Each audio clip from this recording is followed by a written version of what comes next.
താങ്കൾ കൈവച്ച മേഖലകളിലെല്ലാം വിജയം സുനിശ്ചിതമായിട്ടുണ്ട്. Transport commissioner ആയിരുന്ന സമയത്താണ് എനിക്ക് തോന്നുന്നു ഹെൽമെറ്റ് ഒരു ആക്ടിൽ നിർബന്ധമാക്കി കൊണ്ടുവന്നത്. അതുപോലെ തന്നെ എക്സൈസ് കമ്മീഷണർ ആയിരുന്ന സമയത്ത് ചെയ്ത കാര്യങ്ങൾ നിരവധിയാണ്. എനിക്ക് തോന്നുന്നു ജയിൽ DGP ആയിരുന്ന സമയത്ത് അവിടെ കൊണ്ടുവന്ന മാറ്റങ്ങൾ ഇതൊക്കെ എങ്ങനെയാണ് സാധിച്ചെടുത്തത്? ഒന്നാമത്തെ കാര്യം മാഡം, എനിക്ക് പുതിയ കാര്യങ്ങൾ ചെയ്യാൻ എനിക്ക് താല്പര്യമുണ്ടായിരുന്നു. ഈ താല്പര്യം നമ്മൾ ഒരു ഗവൺമെൻറ്റിൻ്റെ സമ്മതമില്ലെങ്കിൽ നമുക്കൊന്നും ചെയ്യാൻ പറ്റില്ല. അപ്പോൾ അന്ന് നമ്മുടെ ട്രാൻസ്പോർട്ട് കമ്മീഷണർ നമ്മുടെ ആര്യാടൻ മുഹമ്മദ് സാറാണ് എന്നെ കമ്മീഷണറായിട്ട് കൊണ്ടുവന്നത്. അപ്പോൾ ഇത് ഒരാഴ്ചയിലും എനിക്ക് മനസ്സിലായി ഇവിടെ ആരും ഹെൽമെറ്റ് വെക്കുന്നില്ല. നിയമങ്ങൾ 25 വർഷം മുമ്പ് രാജീവ് ഗാന്ധി സാറിൻ്റെ സമയത്തിൽ വന്ന ട്രാൻസ്പോർട്ട് ആക്ട് ആയിരുന്നു വന്ന് 1988 മുതൽ. ഞാൻ ജോയിൻ ചെയ്തത് 2013 25 ഇയേഴ്സ്. ഞാൻ പറഞ്ഞു സാർ 25 അത് ഞാൻ എഴുതി വെച്ചിട്ടുണ്ട്. സെക്ഷൻ 271 ഒക്കെ 2 വീലർ ഓടുന്ന ആളുടെ ഹെൽമെറ്റ് ഉണ്ടായിരിക്കണം 25 വർഷം മുമ്പ്. സീറ്റ് ബെൽറ്റിൻ്റെ നിയമം 2005 വന്നു. അന്ന് സീറ്റ് ബെൽറ്റ് ഇല്ല. എനിബോഡി കാറിൽ 4 വീലർ പോകുന്ന ആളിന് സീറ്റ് ബെൽറ്റ് ധരിക്കണമെന്ന്. അപ്പം ഞാൻ അദ്ദേഹത്തിന് പറഞ്ഞു ശരി ഈ നിയമങ്ങൾ, പിന്നെ സ്പീഡ് ഗവർണർ ഉണ്ടായിരിക്കണം ഈ ബസ്സുകളിൽ, ഏത് ബസ്സായാലും, സ്കൂൾ ബസ്സോ ലൈൻ ബസ്സോ. ഞാൻ പറഞ്ഞു ശരി നിയമങ്ങൾ കൊണ്ട് ഇങ്ങനെ ഞാൻ ട്രാൻസ്പോർട്ടായിട്ട് ഇരുന്നിട്ടോ സാറ് ട്രാൻസ്പോർട്ട് മിനിസ്റ്ററായിട്ട് ഇരുന്നിട്ട് എന്താ സാർ ഒരു ഗുണമില്ലല്ലോ സാർ. ഞാൻ പറഞ്ഞു ഇത് ഞാൻ ഒരാഴ്ചയിൽ നമ്മൾ ശരിയാക്കി തരാം സാർ.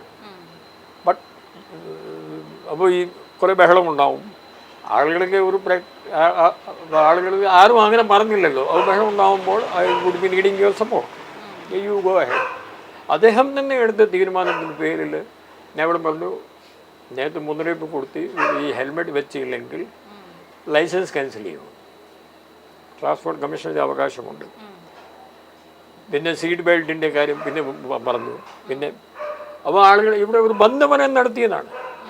ഹെൽമെറ്റ് ഇങ്ങനെ വെക്കാൻ പാടില്ല, സ്പീഡ് ഗവർണർ ഇങ്ങനെ വെക്കാൻ പാടില്ല എന്ന് പറഞ്ഞു. ഈ സ്റ്റുഡ് ബൈ മീ. അതായത് അന്നത്തെ ചീഫ് മിനിസ്റ്റർ ഉമ്മൻചാണ്ടി സാറൊക്കെ ദേശീയ ട്രാൻസ്പോർട്ട് കമ്മീഷണർ പറഞ്ഞ കാര്യങ്ങളൊക്കെ നടക്കട്ടെ. 15 ദിവസത്തിൽ എല്ലാ ആളുകളും ഹെൽമെറ്റ് വെക്കാൻ തുടങ്ങി. അപ്പോൾ ഇത് ഒരു സർക്കാർ ഒരു തീരുമാനമെടുത്താൽ നമുക്ക് ഒരു ഓഫീസർമാർക്ക് അതൊന്നും നടപ്പാക്കാനേ ഉള്ളൂ. പക്ഷെ നമ്മൾ അങ്ങനെ വിചാരിക്കണം. എത്ര ആയിരക്കണക്കിന് ചിലപ്പോൾ നമുക്ക് ഒരു ഹെൽമെറ്റ് ഉണ്ടായാൽ ഹെൽമെറ്റാണ് ഒരു കാരണം. 100 അപകടങ്ങളിൽ മരണം ഉണ്ടെങ്കിൽ 70% മരണങ്ങളുടെ കാരണം ഹെഡ് ഇഞ്ചുറിയാണ്. ഹെഡ് ഇഞ്ചുറിൻ്റെ ഒരേ കാരണം ഹെൽമെറ്റ് ഇല്ലായ്മയാണ്. അപ്പോൾ ഹെൽമെറ്റ് മാത്രം കമ്പൽസറി ആക്കിയാൽ നമുക്ക് പകുതി 50% മരണങ്ങൾ നമുക്ക് ഒഴിവാക്കാം. നമ്മൾ വളരെ എഡ്യൂക്കേറ്റഡ് ആണെന്ന് പറഞ്ഞാലും ഈ പണിഷ്മെന്റ് കിട്ടിയാൽ മാത്രമേ നമ്മളെ ഈ മലയാളികൾ ഗൾഫിലൊക്കെ നമ്മൾ പോകാറുണ്ട്, അമേരിക്കയിൽ പോകാറുണ്ട്. എന്നും മാന്യത കൊണ്ട് ആ സീബ്ര ലൈൻ വരെ എത്തുന്നില്ല. അതിനെ 10 ഫീറ്റ് ദൂരം ഞാൻ കാണാറുണ്ട്. അവിടെ പോകുമ്പോൾ അവരുടെ വാഹനത്തിലും നമ്മൾ സഞ്ചരിക്കുന്നുണ്ടല്ലോ, ആള് സീബ്ര ലൈൻ്റെ അടുത്ത് വരെയും പോകുന്നില്ല.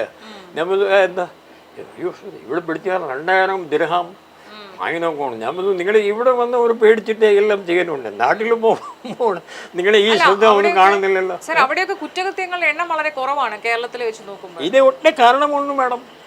ഈ കൂടുതൽ ഒരു പിഴ കൂട്ടുക തന്നെത്താൻ മലയാളികളൊക്കെ അവരെല്ലാം സാക്ഷരമാണല്ലോ, അവർ മനസ്സിലാക്കിക്കോളും. പിന്നെ ആരും ചെയ്യില്ല. ഇപ്പം തന്നെ കണ്ടില്ലേ ഈ പുതിയ ക്യാമറകളൊക്കെ കുറേ വിടുമ്പോൾ AI ക്യാമറ ഇപ്പോഴാണ് വന്നത്. ഞങ്ങളും കുറേ ക്യാമറകൾ വെച്ചായിരുന്നു. അപ്പോൾ 3 കോടി ആളുകൾ ഇവിടെ നടക്കുന്ന ഈ ഏകദേശം ഒരു വർഷത്തിൽ 40,000 അപകടങ്ങളാണ് ഉണ്ടാവുക. ഒരു ഏകദേശം 35,000 ആളുകൾക്കാണ് പരിക്കുണ്ടാവുക. ഒരു മണിക്കൂറിൽ 2 മണിക്കൂറിൽ ഒരു മരണമാണ് ഉണ്ടാവുക. 2 മണിക്കൂറിൽ ഒരു മരണം ഉണ്ടായാൽ 5,000 ഏകദേശം 4,000 ആളുകൾ ഒരു വർഷത്തിൽ മരിക്കുന്നുണ്ട് ഇവിടെ. അപ്പോൾ 3 കോടി ആളുകൾ ഇത്ര ചെറിയ സ്ഥലത്തിൽ ഈ കണക്കുകൾ കുറവാണെന്ന് മനസ്സിലാക്കിയാൽ മതി. അപ്പോൾ നിയമങ്ങളുടെ പാലന കൊണ്ട് മാത്രമേ ഇന്ത്യ രാജ്യത്തിൽ ഒരു നിയമത്തിൻ്റെ ഭയം കൊണ്ട് മാത്രമേ ഇവിടെ കുറ്റകൃത്യങ്ങൾ കുറയ്ക്കാൻ പറ്റുള്ളൂ എന്ന ഈ വാസ്തവം നമ്മൾ മനസ്സിലാക്കണം.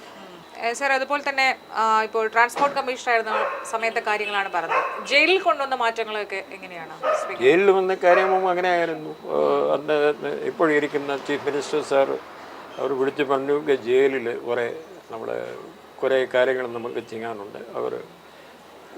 അദ്ദേഹത്തിൻ്റെ ഐഡിയാസ് അദ്ദേഹം പറഞ്ഞു, അതും നടപ്പിലാക്കി. പിന്നെ നമുക്ക് അവിടെ പോകുമ്പോൾ കുറേ കാര്യങ്ങൾ ചെയ്യാനുള്ള സ്കോപ്പ് അവിടെ ഉണ്ട്. അത് മനസ്സിലാക്കിയിട്ട് അത് നമ്മൾ നടപ്പിലാക്കി. അപ്പോൾ ഉദാഹരണത്തിൽ നമ്മുടെ ജയിലിൽ ഒരു 8,000 ഏകദേശം ആളുകൾ അവിടെ എപ്പോഴും ജയിലുകളിലുണ്ടാവും.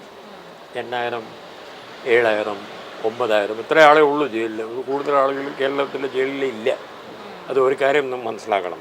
അതിലത് ശിക്ഷ കിട്ടിയ ആളുകൾ 4,000 ഉള്ളൂ. ഈ മധ്യപ്രദേശിലൊക്കെ ഒന്ന് പോയി നോക്കണം, നിറഞ്ഞു കിടക്കുകയാണ് ജയിലുകളൊക്കെ. അവിടെ 1,00,000 മധ്യപ്രദേശിൽ 1,00,000 ആൾ ഏത് സമയത്തിൽ പോയാൽ കാണും. സാറ് ഇരിക്കുന്ന സമയത്താണെന്ന് തോന്നുന്നു വിവാദമായ പല കേസുകളിലും പെട്ട ആളുകളൊക്കെ അതിനകത്ത് വേറൊരു വിവാദ രാജാക്കന്മാരായി തന്നെ തുടരുന്നു എന്നൊരു കോൺസ്പിറൻസി ഉണ്ടായിരുന്നു. പക്ഷേ സാർ അത് എങ്ങനെയാണ് ആ സമയം ഇതിനകത്ത്? അപ്പോൾ ഈ വിവാദമായ ആളുകളായാലും ജയിലിൽ താമസിക്കാൻ ഒറ്റ വഴിയേ ഉള്ളൂ. അവിടെ ജയിലിലൊക്കെ നോക്കിയാൽ നമ്മുടെ കൂടുതൽ ഏകദേശം 50ഓളം ആളുകൾ, 40ഓളം ആളുകൾ ഒരുമിച്ച് താമസിക്കാനുള്ള സ്ഥലം മാത്രമേ ഉള്ളൂ ജയിലിൽ. അപ്പോൾ വിവാദമുള്ള ആളായാലും വിവാദമില്ലാത്ത ആളായാലും എല്ലാവരും കിടക്കുന്ന സ്ഥലം ഒന്നേ ഉള്ളൂ. അതിനകത്ത് വേറെ ഒരു വലിയ സ്കോപ്പൊന്നും അവരെ സഹായിക്കാനോ അവിടെ വലിയ സ്കോപ്പൊന്നുമില്ല. അവരും താമസിക്കുന്നു, മറ്റേ ആളുകളും താമസിക്കുന്നു. ജയിലിലൊക്കെ നമ്മൾ ഒരു കാര്യം മനസ്സിലാക്കേണ്ടത്, ഒറ്റയ്ക്ക് താമസിക്കാൻ ആർക്കും ഇഷ്ടമില്ല. ഒറ്റയ്ക്ക് താമസിച്ചാൽ 24 മണിക്കൂർ ഒറ്റയ്ക്ക് അവിടെ സംസാരിക്കാൻ ആളില്ല. ഒരു ചെറിയ സ്ഥലമായിരിക്കും. അപ്പോൾ എവരിബഡി വാണ്ട്സ് ഞങ്ങൾ ഇവിടെ ശിക്ഷ അനുഭവിക്കുന്നുണ്ട്, ഞങ്ങൾ വേറെ ആളുകൾക്ക് കൂടെ അനുഭവിച്ചോട്ടേനെ മാത്രമേ എല്ലാ ജയിലിൽ പോയ ആളുകൾ പറയുള്ളൂ. സാർ ആ സമയത്ത് സാർ റെയ്ഡൊക്കെ നടത്തി ഇഷ്ടംപോലെ ഫോണുകളും മറ്റുമൊക്കെ പിടിച്ചെടുത്തിരുന്നു. നമ്മൾ ഗവൺമെൻറ്റിൻ്റെ ആവശ്യവും കൂടി ഉണ്ടായിരുന്നു ഈ ഫോൺ ശല്യം ഒന്ന് മാറ്റണമെന്ന്. നമ്മുടെ എല്ലാ ജയിലുകളും ഇടയ്ക്കിടയ്ക്ക് പോയി റെയ്ഡ് ചെയ്തു. ആദ്യത്തെ റെയ്ഡ് ചെയ്ത ജയിലിൽ കേരളം അവിടെ കണ്ണൂർ ജയിലിൽ നിന്ന് 100ഓളം ഫോൺ കിട്ടിയായിരുന്നു. പിടിച്ചിട്ട് എല്ലാം പോലീസ് സ്റ്റേഷനിൽ കൊടുത്തു. പിന്നെ ഞാൻ ഉണ്ടായിരുന്നില്ല ശല്യം. അന്ന് ഇടയ്ക്കിടയ്ക്ക് ഒരു ജയിലിലും ഈ ദിവസേന 2,000 പ്രതികൾ കോടതിയിൽ അവരെ ഹാജരാക്കാൻ വേണ്ടിയൊക്കെ പുറത്ത് പോകുന്നുണ്ട്. വൈകുന്നേരമാകുമ്പോൾ അവർ തിരിച്ചു വരുന്നുണ്ട്. അപ്പോൾ തിരിച്ചു വന്ന വഴിക്ക് ഇയാൾ ബസ്സിലും യാത്ര ചെയ്യുന്നു, ട്രെയിനിലും യാത്ര ചെയ്യുന്നു. ഇയാളത് ബന്ധുക്കളും വന്നിട്ട് ഒരു ചെറിയ ബീഡിയോ സിഗരറ്റോ കഞ്ചാവോ ഫോണോ ഒക്കെ ഈ ആകെ ഒരു പോലീസാണെങ്കിൽ എപ്പോഴും അവർ നോക്കി നിൽക്കാൻ പറ്റില്ല. ചിലപ്പോൾ കൊണ്ടുവരും. അപ്പോൾ കൊണ്ടുവരുമ്പോൾ നമ്മൾ നന്നായിട്ട് ഇയാളെ ശരീര പരിശോധന നടത്തിയിട്ട് കൊണ്ടുവന്നാൽ നമുക്ക് പിടിക്കാൻ സാധിക്കും. പിന്നെ ജയിലിൽ മാഡം ഇപ്പോൾ ഈ രീതിയിലല്ല സാധനങ്ങൾ വരിക. ഇത് രഹസ്യമായിട്ട് കൊണ്ടുവരാനുള്ള ആ പരിപാടി അതൊക്കെ കഴിഞ്ഞു. ജയിലുകളുടെ ഹൈറ്റ് എത്രയാണ്? Maximum 30 metres. സ്കൂളിൻ്റെ ഹൈറ്റ് എത്രയാണെന്ന് മാക്സിമം 10 മീറ്റേഴ്സ് ആണല്ലോ. അപ്പോൾ അതിന് ഇപ്പോൾ ഒരു പുതിയ പദ്ധതി ജയിലുകളിൽ ഇപ്പോൾ ഞങ്ങളിപ്പോൾ കാണുന്നത്, ഞങ്ങളുടെ സമയത്തിൽ പുറത്തുനിന്ന് ആളുകൾ സാധനങ്ങൾ അകത്ത് എറിയുക. ജയിൽ ഒരു വലിയ സംഭവമാണ് ഇത്. തിരുവനന്തപുരം സെൻട്രൽ ജയിലൊക്കെ നോക്കുകയാണെങ്കിൽ ഒരു 100 ഏക്കറിലൊക്കെ സ്ഥലമുണ്ട്. എല്ലാ സമയത്തിലും എല്ലാ സ്ഥലവും നമുക്ക് കാണാൻ പറ്റില്ലല്ലോ. പക്ഷെ പുറത്തുനിന്ന് അപ്പുറത്ത് താമസിക്കുന്ന നാട്ടുകാരല്ലേ. അപ്പോൾ ആളുകൾ മോളിൽ നിന്ന് സാധനങ്ങൾ എറിയാനുണ്ട്. അപ്പോൾ അവർക്ക് ഫോണിൽ പറഞ്ഞാൽ മതിയല്ലോ, ഈ സമയത്തിൽ ഞാൻ സാധനം വരുന്നിട്ടുണ്ട്, നിങ്ങൾ രാവിലെ പോയി എടുത്താൽ മതിയല്ലേ. അതും ആ ശല്യം ഒഴിവാക്കാൻ വേണ്ടിയാണ് ജയിലിൽ ഞങ്ങൾ ഡോഗ് സ്ക്വാഡ് കൊണ്ടുവന്നത്. 3 ജയിലുകളിൽ ഡോഗ് സ്ക്വാഡ് ഞങ്ങൾ കൊണ്ടുവന്നു. അപ്പോൾ ആ പട്ടി പോയി അഥവാ അവർ എന്തെങ്കിലും അകത്ത് കിടന്നാണെങ്കിൽ അതെന്നായിരിക്കും? പിടിയായിരിക്കും, സിഗരറ്റ് ആയിരിക്കും, കഞ്ചാവായിരിക്കും, ഇല്ലെങ്കിൽ മദ്യമായിരിക്കും. അവരൊക്കെ ഈ പട്ടികൾ പോയി ഇപ്പോൾ പരിശോധിച്ചിട്ട് സാധനങ്ങൾ ഞങ്ങൾ പിടിക്കുന്നുണ്ട്. അപ്പോൾ കാലം മാറി വേണം. ജയിലിൽ അകത്ത് വരാൻ വേണ്ടി ഇയാൾ ദേഷ്യമായിട്ട് കൊണ്ടുവരാനുള്ള ആവശ്യമൊന്നുമില്ല, അല്ലാതെ വരാം. You understood my point. കുറേ ജയിലിൻ്റെ തൊട്ട് പുറത്ത് ഈ ടവറുകളുണ്ട്. തൃശ്ശൂർ ജയിലിൽ എനിക്ക് ഒരു MLA വരെ എന്നോട് പറഞ്ഞതാണ്, ഋഷിരാജ് സിംഗ്, ടവറിൽ നിന്നാണ് സാധനങ്ങൾ ആളുകൾ അകത്ത് എറിയുന്നത്, ഒന്ന് ശ്രദ്ധിച്ചാൽ മതി. അപ്പോൾ there are so many ways of അതെല്ലാം തടഞ്ഞു. പിന്നെ ഈ ജയിലിലെ ആളുകൾ ജയിലിൽ വെറുതെ ഇരിക്കുകയല്ലേ, അവർ കൊണ്ട് നമ്മൾ ജോലി എടുപ്പിച്ചൂടെ? സർക്കാരിൻ്റെ കൂടെ പണം കിട്ടും. 5 പെട്രോൾ പമ്പ് ഞങ്ങൾ തുടങ്ങി. ദിവസേന ലക്ഷങ്ങൾ രൂപയാണ് കേരള സർക്കാരിനും കിട്ടുന്നത്, ജയിൽ ഡിപ്പാർട്ട്മെൻറ്റിനും കിട്ടുന്നത്. അവിടെ ജോലി ചെയ്യുന്നത് ഇവർ തന്നെയാണ്. ആരും ഓടിയിട്ടില്ല കേരളത്തിൽ. അങ്ങനെ ആളുകൾ അങ്ങനെ ഓടി പോകാറില്ല. ഓപ്പൺ ജയിലുണ്ട് 2 ഇന്ത്യ രാജ്യത്തിൽ. ഇവിടെ മാത്രമേ ഉള്ളൂ. ഒന്ന് നെയ്യാറ്റിൻകരയിൽ, പിന്നെ ഒന്ന് ചീമേനിയിൽ. ആ ഓപ്പൺ ജയിലിൽ ഇതുവരെ കഴിഞ്ഞ 50 വർഷമായിട്ടൊക്കെ ആരും ഓടിപ്പോയിട്ടില്ല. അവിടെ ആരുമില്ല. അത് ഇറ്റ്സ് ജസ്റ്റ് ഓപ്പൺ. ആളുകൾ കേരളത്തിൽ അങ്ങനെ ഓടിപ്പോകാനുള്ള സ്വഭാവം ഇവിടെ ഇല്ല. അപ്പോൾ ഇവിടെ നിന്ന് ഈ പെട്രോൾ പമ്പ് ഒക്കെ കിടക്കുന്നതിന് പുറത്താണ്. രാവിലെ കൊണ്ടുവരുന്നു. അവരെല്ലാം ഒരു കുപ്രസിദ്ധനായ ആളുകളൊക്കെ ആയിരിക്കാം. പക്ഷെ അവരുടെ നേരത്തെ ചരിത്രം മനസ്സിലാക്കി ജയിലിൽ വന്നിട്ട് അവർ വന്നു. അവർ കുറേ പൈസ സമ്പാദിക്കുന്നു. 10,000 രൂപ അവർക്കും കിട്ടും ഒരു മാസത്തിൽ. ആ 10,000 രൂപ ഇയാളുടെ കുടുംബവും, അതും ഇയാളുടെ കുടുംബം ഒന്നും ഇല്ലല്ലോ. അതൊരു ഇയാൾ ജയിലിൽ വന്ന ശേഷം കുടുംബത്തിൻ്റെ അവസ്ഥ എന്തായിരിക്കും? അപ്പോൾ ഇയാൾ 10,000 കൊണ്ട് ആ കുടുംബം ഇയാൾ നോക്കാൻ പറ്റും. നമ്മുടെ സർക്കാരിൻ്റെ കൂടെ പണവും കിട്ടും. 50 ലക്ഷം രൂപ ഇവിടെ ചിലപ്പോൾ പെട്രോളിൻ്റെ വില ഉള്ള നമ്മുടെ വിൽപ്പനയാണ് ജയിലുകളിലെ ഈ 5 പെട്രോൾ പമ്പിന് കിട്ടുന്നത്. സർക്കാർക്കും ലാഭം, ഇവർക്ക് കുറേ പണി കിട്ടുന്നു. അവരൊരു ജയിൽ പുള്ളി തന്നെ. അവരുടെ കുടുംബങ്ങളും അവർക്ക് നോക്കാൻ പറ്റും. അങ്ങനെ അവർക്ക് തന്നെ ഒരു ജോലി ചെയ്യാനുള്ള അവസരങ്ങൾ, ധാരാളം അവസരങ്ങൾ ഞങ്ങൾ ഉണ്ടാക്കി. അതിനുവേണ്ടി സർക്കാർ പണം തരുന്നുണ്ട്. കേന്ദ്ര സർക്കാർ പൈസ കൊടുക്കുന്നുണ്ട്. അത് അവരോട് ഔദാര്യമൊന്നുമില്ല. Government wants you keep them BC.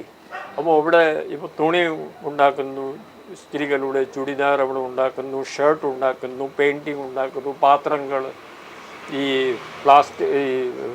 ഈ കടലാസിൻ്റെ ഈ നമ്മുടെ ബാഗുകൾ, ഇല്ലാത്തൊന്നുമില്ല. ആർട്ടിഫിഷ്യൽ നമ്മുടെ ഈ ഓർഗാനിക് കൃഷി.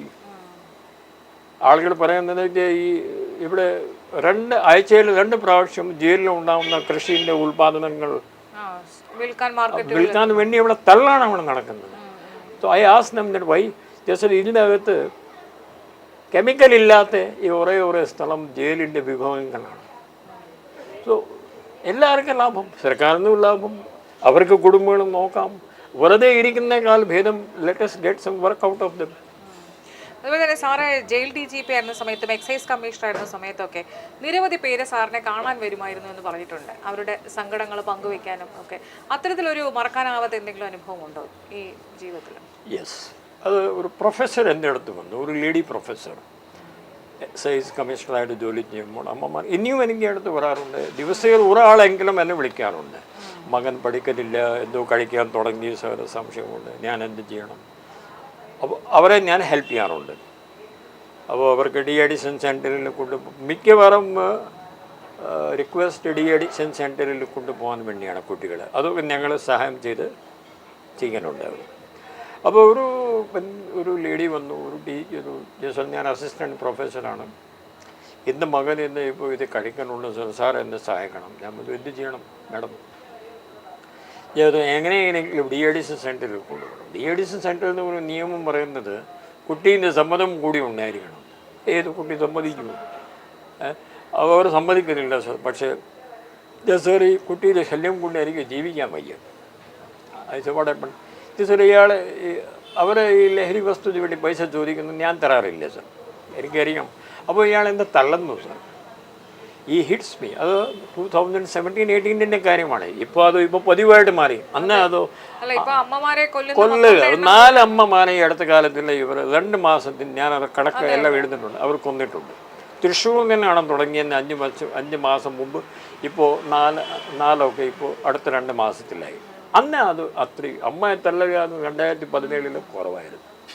അപ്പോൾ ഞാൻ എന്താ മേഡം ജസ്റ്റ് തള്ളുന്നത് ഇയാളുടെ ഒരു 6 വീടാണ് സാർ. ഞാൻ സ്ത്രീ അത്രയേ ഉള്ളൂ. തള്ളു എനിക്ക് സഹിക്കാൻ പറ്റില്ല സാർ. ഞാനത് വീട് വിട്ടു. അടുത്ത വീട്ടിലെ ഒരു വാടക വീട്ടിലാണ് ഞാൻ താമസിക്കുന്നത്. അച്ഛൻ്റെ ആണെങ്കിൽ ഒരു താല്പര്യമില്ല. ഏതായാലും സാർ മകനല്ലേ സാർ, അത് ശരിയാക്കണമെന്ന് പറഞ്ഞിട്ട് ഞാൻ ഇത് ഒരു സമ്മതം സാർ. ഇയാളുടെ വീട് സാർ നോക്കിയാൽ മതി. ഞാനാണല്ലോ പറയുന്നത്. ഇയാളുടെ മുറിയിലെ എല്ലാ സാധനങ്ങളും ഉണ്ട്. അപ്പോൾ പിന്നെ പറഞ്ഞു, അന്ന് നോക്കിയപ്പോൾ പുള്ളിക്കാരി എന്നോട് പറഞ്ഞു ഒരു പൂൾ ക്ലബുണ്ട്, അത് അന്നാണ് ഞാൻ അറിയുന്നത്. പൂൾ പറഞ്ഞിട്ട് ഒരു സാധനമുണ്ട്, ബിലിയേഡ്സിൻ്റെ വേറെ ഒരു രൂപമാണ് കേരളത്തിൽ. അന്ന് 2007 ഒരു ദേശമായിട്ട് ഒരു പൂൾ ക്ലബ്ബുകളൊക്കെ അന്ന് തുടങ്ങി. സാർ ആ പൂൾ ക്ലബ്ബിൽ സാർ 4 മണിക്ക് രാവിലെ നോക്കിയാൽ സാറിന് ആളും കിട്ടും, ലഹരി വസ്തുവും കിട്ടും, എല്ലാം കിട്ടും. ഞങ്ങളത് പോയി റീഡ് ചെയ്തു, കിട്ടി. അപ്പോൾ ചെറിയ ക്വാണ്ടിറ്റി ആയതുകൊണ്ട് ഞങ്ങൾ ഇതിൻ്റെ പേരിൽ ഇയാളെ കൊണ്ടുപോയി ആ ഒരു മാസം അവർ കൊണ്ടായിരുന്നു. ഇതൊക്കെ എല്ലാം ഞങ്ങൾ മറന്നുപോയി. കുറേ ഒരു ദിവസം അനുസരി വീണ്ടും വന്നു. അത് ഗവൺമെൻറ് പറഞ്ഞു സാർ വേണം വീണ്ടും, ഞങ്ങൾ വരാൻ പറയും. അപ്പോൾ ഈ പ്രാവശ്യം വരുമ്പോൾ ഒരു പാക്കറ്റൊക്കെ ഉണ്ട്. അത് എന്താ സാർ ഇത് ലഡുവാണ് സാർ, ആ കുട്ടി നന്നായി, ഞാൻ എൻ്റെ വീട്ടിലേക്ക് തിരിച്ചു പോയി, ഇനി ഒരു ശല്യമില്ല സാറിന് ഒരു ലഡു സാർ ഒന്ന് കഴിക്കണം. ഇങ്ങനെ മറക്കാൻ പറ്റുമോ വേണം? അത് അന്ന് തുടക്കമേ ഉള്ളൂ വേണം. ഇപ്പോൾ അത് ഒരു പതിവാണെന്ന് വേണം. സ്വന്തം അമ്മയെ കൊല്ലകാലം പറഞ്ഞു വെച്ചാൽ ഇത് നമ്മുടെ മൂല്യങ്ങൾ എന്ത് ഈ 100% സാക്ഷരതയോ ഇന്ത്യ രാജ്യത്തിന് 100 ഇല്ലെങ്കിലും 70-80% എല്ലാ സംസ്ഥാനങ്ങളിലും കാണുമല്ലോ. എന്തും എന്തുകൊണ്ടാണ് സാർ ഈ നമ്മുടെ ഇപ്പോൾ ഈ കഴിഞ്ഞ ഒരു 4-5 വർഷമായിട്ട് ഇത്രയും അധികം കുട്ടികളിലേക്ക് ഈ ലഹരി വസ്തുക്കളുടെ ഒരു വ്യാപകം നടക്കുന്നുണ്ട്? വ്യാപകത ലഹരി വസ്തുക്കളുടെ അതിൻ്റെ മറുപടി ഞാൻ ഇടയ്ക്കിടയ്ക്ക് എല്ലാ സ്ഥലത്തിലും പറയാറുണ്ട്. മൊത്തം ഇന്ത്യ രാജ്യത്തിലും ഉണ്ട്, അമേരിക്ക, യൂറോപ്പിന് ഇതിനേക്കാളും മോശമാണ്. അമേരിക്കൻ സൊസൈറ്റിയിൽ പറയാൻ തന്നെ നശിച്ചു എന്ന് പറയാം. അവർ തന്നെ പറയാറുണ്ടെങ്കിൽ ഞങ്ങൾ കൺട്രോൾ ഇല്ല. പക്ഷെ അവിടെ സ്വാതന്ത്ര്യത്തിൻ്റെ ഒരു വേറെ ലെവല്. 13 വയസ്സ് കഴിഞ്ഞിട്ട് കുട്ടിയെ ഒന്നും പറയാനും പാടില്ല. കുട്ടികൾ 9/11 വിളിച്ചിട്ട് അമ്മ അച്ഛന്മാരൊക്കെ ജയിലിൽ അയക്കാറുണ്ട്. ആ ഗതികേട് കേരള ഇന്ത്യ രാജ്യത്തിന് വന്നില്ല എന്ന് പറയാം. പക്ഷേ ഇപ്പോൾ ആ ശല്യം, ലഹരി വസ്തുവിൻ്റെ ശല്യമില്ലാത്ത ലോകത്തിൽ ഒരു സ്ഥലമില്ല. അപ്പോൾ ആ കൂട്ടത്തിൽ ഇവിടെയും പ്രശ്നമുണ്ടെന്ന് മാത്രം കൂട്ടിയാൽ മതി. പക്ഷേ നമ്മൾ ഒരു വൈകുന്നേരത്തെ ചർച്ചകൾ, TV ചർച്ചയും സോഷ്യൽ മീഡിയ ന്യൂസ് പേപ്പറിൽ കാണുമ്പോൾ നമ്മളെ അറിയാതെ കൊണ്ടോ അറിഞ്ഞ കൊണ്ടോ നമ്മൾ പ്രചരിപ്പിക്കുന്നത് അയ്യോ ഇവിടെ വലിയ പ്രശ്നം കൂടുന്നു, കേസുകൾ കൂടുന്നു. ഞാൻ പറയാൻ ഒറ്റ കാര്യമേ ഉള്ളൂ, ഇത് നമ്മൾ സ്വാഗതമാണ് ചെയ്യേണ്ടത്. കാരണം ഉള്ള കാര്യങ്ങൾ പോലീസും ചെയ്യുന്നുണ്ടല്ലോ. അത്രയും സാധനങ്ങൾ അവർ കേസ് പിടിച്ചിട്ട് അവർ സീസ് ചെയ്യാനുണ്ടല്ലോ. അത്രയും സാധനങ്ങൾ അവർ സമൂഹം നിന്നെ മാറ്റണമുണ്ടല്ലോ. അത് നമ്മൾ ദേവിയെ ചോദ്യം ചെയ്യരുത്. സാധനം വരുന്നു, നമ്മൾ അത് പിടിച്ചിരിക്കുന്നു. 1 ലക്ഷം ഏകദേശം കേസാണ് പോലീസും എക്സൈസും ഒരു വർഷത്തിൽ എടുക്കുന്നത്. പക്ഷെ അത് മറച്ചു വെക്കുന്നതിനേക്കാളും ഭേദമല്ലേ മാഡം? ഉത്തർപ്രദേശിൻ്റെ കണക്ക് ഞാൻ എപ്പോഴും പറയാറുണ്ട്, ഗൂഗിളിൽ ആർക്കും പോയി കാണാം. അവിടെ 32 കോടി ജനങ്ങൾ അവിടെ താമസിക്കുന്നു. അതിൻ്റെ 10% പോലും കേരളത്തിലേ ഇല്ല. 3 കോടി ആളുകൾ. 1 ലക്ഷം കേസ് പിടിക്കുകയാണെങ്കിൽ പൊതുവെ പോലീസും എക്സൈസും സത്യസന്ധമായിട്ട് ആളുകളൊക്കെ പിടിക്കുന്നുണ്ട്, സാധനം റിക്കവർ ചെയ്യുന്നുണ്ട് ആണല്ലോ. UP-ൽ 12,000 15,000 താഴെ മാത്രമേ ഉള്ളൂ ലഹരി വസ്തുക്കളുടെ കേസുകൾ. 32 കോടി ജനങ്ങൾ, 15,000 താഴെ കേസുകൾ. ഒരു പ്രഹസനമല്ലാതെ വേറെ എന്താണെന്നൊക്കെ പറയുക. കാരണം അവിടെ ഇതിനേക്കാൾ കൂടുതൽ ഉപയോഗിക്കുന്നുണ്ട്. പക്ഷേ അവിടെ പിടിക്കുകയോ കേസ് എടുക്കുകയോ അത് പ്രാഥമികത ഇല്ല അവർക്ക്. അവരുടെ പ്രയോറിറ്റി ചിലപ്പോൾ വേറെ ആയിരിക്കാം. There is more violence in the society. ആളുകളെ പിടിക്കുക, കൊലയാളികളെ പിടിക്കുക, മോഷണങ്ങൾ തടയുക, അതുമായിരിക്കാം. അവിടെ ആ പ്രയോറിറ്റി ഇല്ല. പക്ഷേ കേരളത്തിലെ ഇതൊരു പ്രയോറിറ്റി ഉണ്ട്. അവർ കഴിവനുസരിച്ച് അവർ പിടിക്കുന്നുണ്ട്. പോലീസും എക്സൈസിൻ്റെ അത് അവരോട് ഇതൊരു we should encourage them to do continue and take more cases. പക്ഷെ അതേസമയം നമ്മൾ പാരൻസ് ഇതൊക്കെ വീട്ടിൽ ഒന്നും കഴിക്കുന്നത് സ്കൂളിലാണ് ഇല്ലെങ്കിൽ വീട്ടിലാണ് ആണല്ലോ. 2 സ്ഥലത്തിൽ അത് തടയാനുള്ള ആ വ്യാഗ്രത, തടയാനുള്ള ആ ഉത്കണ്ഠ നമ്മൾ ഇനിയും കൂട്ടിയേ പറ്റൂ. ഒന്നും ചെയ്യണം. ഇതിൻ്റെ പേരിൽ ആരും സ്കൂളിൽ നിന്ന് ആരും പുറത്താക്കുന്നില്ല. ഞാൻ പ്രിൻസിപ്പൾമാരോട് ഞാൻ ചോദിക്കാറുണ്ട്, അവരുടെ 1-2 കുട്ടി 98 കുട്ടികളെ നശിപ്പിക്കുന്നു. ഒരാളിനെ നിങ്ങൾ സ്കൂളിൽ നിന്ന് പുറത്താക്കിയാൽ നിങ്ങൾ 98 കുട്ടികളെയാണ് നിങ്ങൾ രക്ഷപ്പെടാൻ പോകുന്നത്. പക്ഷേ ഇല്ല PTA സമ്മതിക്കലില്ല. അവരുടെ ഓരോ വാദങ്ങളുണ്ട്. പിന്നെ അച്ഛന്മാർ ഞങ്ങൾക്ക് എവരായിട്ട് ബാലാവകാശ കമ്മീഷനും CPC കൊണ്ട് വന്നിട്ട് ചൈൽഡ് പ്രൊട്ടക്ഷൻ കമ്മിറ്റിയോ കൊണ്ട് അവരോട് ഞങ്ങൾ പരാതി പറയുന്നു. അവർ വന്നിട്ട് ഞങ്ങളുടെ സ്റ്റേറ്റ്മെൻറ്റ് എടുക്കുന്നു.